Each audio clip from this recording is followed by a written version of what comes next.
All right, Tuesday morning in New York City, 6 o'clock on the Fan and CBS Sports Network. Coming in live from the Built Ford Tub Studio. It is the Boomer and Gio program. Of course, if you are hearing my voice, that means Gio's not here. That means Boomer's likely not here. So instead, sitting with me for the next 4 hours from, if you're familiar with her work, SNY, from Sirius XM, MLB Radio, ESPN, blah, blah, blah, blah, blah.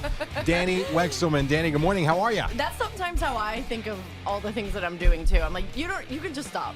It's okay. Just stop at the top. Just say my name. I appreciate that. I'm so stoked to be here, by the way. That's good. With you. I'm glad to have you here, as a matter of fact. And I will promise you at this point that's it for where you're from for the next 4. But although at some point, probably later this hour, because I know Al is very interested in this, we will kind of go over your odd path to where you've been, because I know as soon as I told him you were coming in, the first thing was, how did she get there?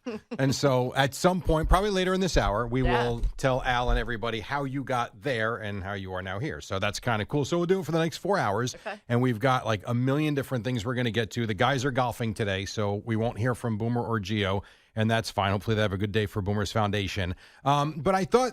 So there's a lot of different ways to go today, because you've got, the Aaron Rodgers stuff in Pittsburgh. At some point, we'll do that. The Nick thing, which to me is bizarre. We will get to that at some point this morning as well.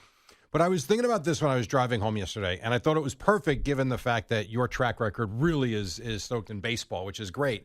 And I was thinking we were all morning yesterday, we were talking about how the Mets are 4.5 games up. The Yankees are 4.5 games up. The Mets have this rich owner. They've got Juan Soto. They're winning games like they're supposed to. The Yankees have, really pivoted since Juan Soto. They're playing great. And I was trying to think of the last time we had this type of feeling about these two baseball teams that have serious World Series aspirations, and it's not a farce. Like, you could make every case. If you placed a bet in Vegas right now about a Met-Yankee World Series, it's realistic. And it's kind of neat. And there's not many years, if you go back, maybe you want to say 2016 because the Mets came off the World Series. But when you think about all these years that we've watched baseball, we are in, I think, a great time going into what should be a blast of a summer. Yeah, this is like a golden age. I'm a transplant, right? I moved to New York 11 years ago. So I am not growing up in this rivalry. I'm not growing up in Big Brother, Little Brother. Like, I'm not growing up in it, but I definitely was able to kind of immerse myself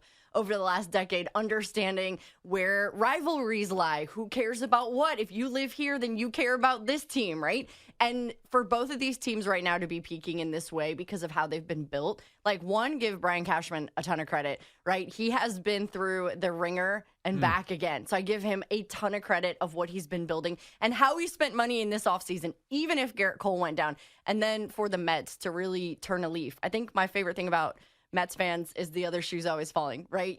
You never are okay with what's happening. You're like, I know something bad is going to happen. And Steve Cohen, the owner, has done a marvelous job. The best job that he's done is hiring David Stearns. You hired one of the best minds, the best young minds in all of baseball to construct your team. It is a blank check, right? You get a blank check to sign whoever you want, and he hasn't even abused that, right? He's been really smart. And so for both of these teams to be clicking right now, this is a huge deal for New York in general, but for baseball. When both these teams are good, it's good for baseball. It is. And, one of the things that over the years, Al and I do the 5 to 6 every day, and we have for years. And prior to that, it was a little shorter. But we've also done a podcast together for 10, 12 years now. And one of the things he's always talked about, and for a while I was, you know what, if you like baseball, you watch it anyway. But when you see it the other way, he's so right in that a packed stadium, when you put it on, feels different. When you go into a packed stadium to watch a game, it feels different. Now, I was always of the type that even in the lean years in 2012 and 2011, I was still watching. But there is something to turning on, whether it's SNY or Yes, and seeing no one behind home plate. And we are right now, when you look at the attendance of these two teams, like the Mets are they're averaging 39,000 per game in a 41,000-seat stadium. It's pretty cool. When you turn a game on, it feels like an event. The Yankees have been... Think about this. The Yankees lost Juan Soto. Sure, they got Max Fried, but some of the other moves, people are like, is this going to work? Is it not going to work? Are they going to take a couple steps back? And not only has it worked so far, and there's a long way to go, but the fans have bought into where they've got 48, 49, 50,000 people.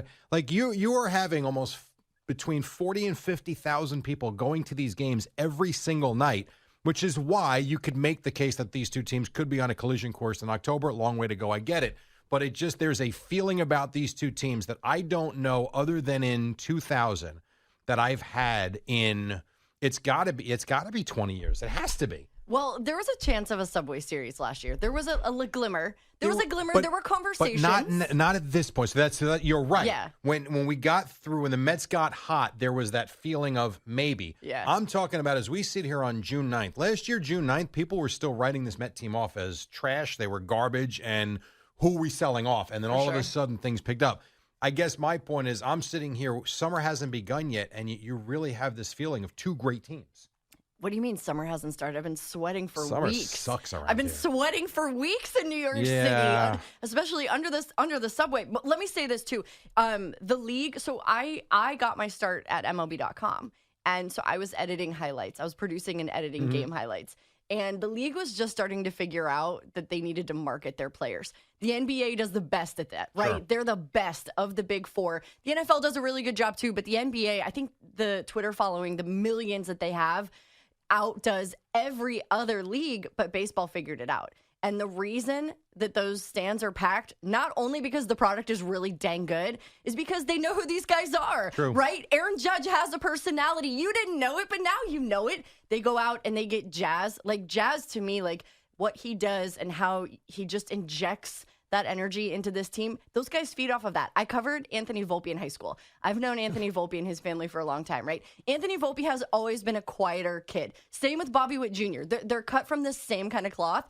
They're superstars, but they don't really care if they're front-facing. Jazz brings that out, right? Jazz pulls that from his team. There's going to be other guys for that younger generation, but that's why, because Francisco Lindor, you're seeing his family, right? You're seeing his children. So you feel connected. When you feel like you know them and you know them as a person, you're going to want to go watch them and sit in that seat. And even if you don't really know everything about them, you're like, dang, I just saw that Instagram clip. Maybe they engaged with you. Maybe they liked I don't know. But that is the difference right now. The league's done a really good job. Yeah. And so now you bring it back to play on the field. And, what Alonso's done so far is remarkable. He's funny because last year we were talking, the entire summer was all about, are the Mets going to re-sign him? Are they not going to re-sign him? And then he goes and he has this terrible year. And you really felt like the weight of the world was on his shoulders. And now this year, here we are, it's June 10th, and he has got, whatever it is, 17, 18 home runs. He's leading the big, not the National League, he's leading Major League Baseball in RBIs. He's been a major run producer. And, you sit there and wonder, you could make the case like the presence of Juan Soto would make him tighter from the standpoint of he feels like he has to perform because Soto's here. We also have the notion of Soto making all this money. He's on a one-year deal. Why wouldn't he be nervous and anxious again? And yet it has taken off in a completely different direction. Francisco Lindor, and then this goes to the way the team is built, I guess. Francisco Lindor breaks his toe. Most guys in Major League Baseball, no disrespect, but most guys will take a month off. Yeah. And then they got to go to the minor leagues and this guy takes a game and a half off, and he's like, put me back in the lineup. There's just a sense of this team that they're a bunch of gamers. Soto plays every day. Alonso plays every day. That you feel really good about the group. And, oh, by the way, they've got all this young talent coming up, which I don't know the last time we've said that. If you go back to, of course, the pitching, which sort of worked out with Harvey and DeGrom and Syndergaard, not as well as it could have. Wheeler should still be here, but that's a story for another time. It just seems like they are and both teams, and I'll talk about the Yankees in a second, but it just seems like they're a well put together group that seems to enjoy each other, and it is certainly panning out on the field. I'm glad you brought up the toe. Let's talk about the toe for a second. I think this is always fascinating. I think back to Aaron Judge, right, when he in LA. He hurt his toe. People don't realize, and I think like men in general, they're not thinking about their feet. Maybe, women go get pedicures. Women are thinking about all of those things. Like toes are important. Toes are more important than people realize to everything that you do with your equilibrium and your balance and your body. They literally control everything. So for Lindor to have a broken toe and to be gutting it out, which is probably what he's going to do for the rest of the season. It's not going to be fully healed. Like, I'm so glad you brought up the toes because I think it is so funny to talk about with these guys. But the smallest toe is the biggest deal, and people need to recognize that. Lindor's my number one most important guy on the Mets. He ranks 1 for me. Pete is 2, and Soto is 3. And I think that without Soto, I still think Pete would be on this rampage because he worked so hard in the offseason to fix his hips and to fix his swing and to feel like he can drive the ball more. Like, the numbers are astounding, right? You mentioned just like those ancillary stats, but if you think about, like, if you look at Baseball Savant, if you're a big baseball nerd, it's all red. A big nerd? Are you a nerd? You're a big baseball nerd. I know you are. Yes, to a certain degree. I don't get too deep into this. I'm more of the 80s and 90s baseball guy, where to me, batting average still actually matters. I'm not into all this. Average. Right, but now a lot of people will tell you batting average doesn't matter. It's about OPS and run. Sure, I'm into batting average, RBIs, and runs scored, because I think that's how you win games. Yeah, by hitting the ball and scoring runs.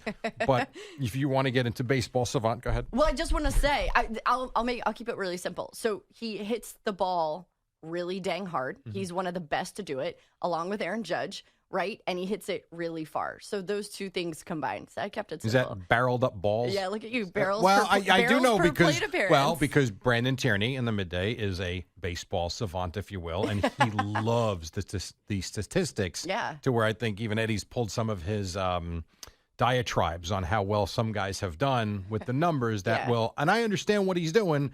It's kind of like when Juan Soto was struggling, and he's batting, 245 or something, which is not what you're paying him $50 million for. But when you actually do look a little deeper, you see that he is hitting the ball on the screws. He's hit into a lot of bad luck, hitting it right at guys. So, yes, you can dig deep. Most of us want results, though. We don't care about that stuff. Were you stressed about Soto in the beginning? No, because I will always point back to Lindor. Lindor was like awful his first year here, and the fans, I don't want to say they wanted him out, but I think the fans were annoyed that he came here, was given a 10-year contract, and struggled. And you got to remember too, especially since you didn't grow up here, we had Robbie Alomar here. When Robbie Alomar was brought here, it was like the Mets got a Hall of Famer, and this is amazing. And that did not turn out to be the case. The Mets had Bobby Bonilla here. They're still paying him for a very lackluster career. Like, the Met fan has been beaten over the head by Jason Bay. Yeah. Now, you would think Jason Bay, he performed in Boston. He can handle the big market. Jason Bay couldn't hit his way out of a paper bag here. It was really bad. So I think the Met fan has seen really good players come here to die. Yeah. And then when Lindor comes here and struggles the way he did, and then to turn it around. So I think that gives you some peace of mind that Soto's here. He's going to be here. And I also hearken back to his year in San Diego. Not great, but what did he do with the Yankees? So it's in there. It's just a matter of kind of finding it. And you're starting to see it, I think, game by game. He's really starting to be more of a producer at the plate than he was early on. I'll be honest. I think the body language has been pretty bad. Like, the first couple of months with this new team and with his new home, the body language has been bad. And I think it's been widely documented, right? You can see it. And that's unfortunate because he's 26 years old. And that's the argument that I'll continue to make, is that when you're 26 years old and you've played on 4 teams in 4 years, and your family is helping drive decisions, big decisions in your life that you make, I think it's really hard to feel settled. And it's hard to feel like you can contribute right away, even if you've really done it all in your career, right? He's won a World Series. He's done almost everything that you can do. Maybe the MVP is still on his list, but I think that it's going to take him a second to settle in. The shuffle, to me, was the most important thing. I know Sal's talked about that too. Like, if you are a fan of the game and you notice, like, imagine this, like, you're doing the same thing every day. Your muscle memory, every time you get nervous, whatever your tick is, or every time you feel confident and you do a little fist bump or whatever it is, your body knows to do that. For him to just shut the shuffle off is insane to me, because it's muscle memory and he wasn't locked in, or he wasn't feeling it, or there's something that was off with him. And now that he's doing it again, like, I do think the tides have turned, but the body language was definitely off. And I didn't like that. Like, when you're not playing well or you're having a bad day, you got to show up. You got to put your face on, right? That's what we always talk about. Put your face on and get ready to go. And so it's a Derek Jeter. You don't know if I'm having a good or bad day. You knew when Juan Soto was having a bad day. And he's 26. So I try to give him the benefit of the doubt, but he's been there and done that. He's been in the league for what, 7-8 years? Like, he's been here 19. For he's been here for a long time. So I didn't like seeing that. I thought that was kind of lame, because you're in New York and you're with a really good team that has postseason aspirations. You got to strap up, buddy, and wear it and get on. That's why in LA, when he was doing the bottle flip, that was such a big deal. Like, look, he's having fun with his teammates. He actually does like them, which I thought he didn't. It's funny though with him, because you talk about the big moment, and I do believe, I heard McMonagle say something driving in, and he's so right about it, good or bad. If he goes through the regular season, and let's say he winds up batting .260, he hits 24 home runs, drives in 80 runs, it's very so-so, especially for what he's being paid. And then you get into October. And all of a sudden, you get an October like he gave the Yankees last year. You think any Met fan is going to remember that he struggled in April and May and June? Absolutely not. Not a Absolutely chance. not. Yeah. Because look at Alonso. I mean, Alonso is basically back because, A, the fans wanted him, and they made that very clear at that event at Citi Field. Yes, they did. But what did he do in October in Milwaukee against Philadelphia? Like, he had a really good October, and it was kind of like, you know what? You might have struggled, but, boy, you showed up in the biggest moments. And it's the same with Lindor, right? His defense has been a little off this year, but his offense has risen to the occasion. By the way, that guy better be an all-star, or our league is flipped upside down. It's time to make him an all-star, right? He absolutely deserves it. But there's been some oddities to the defense, which is very off-brand for him.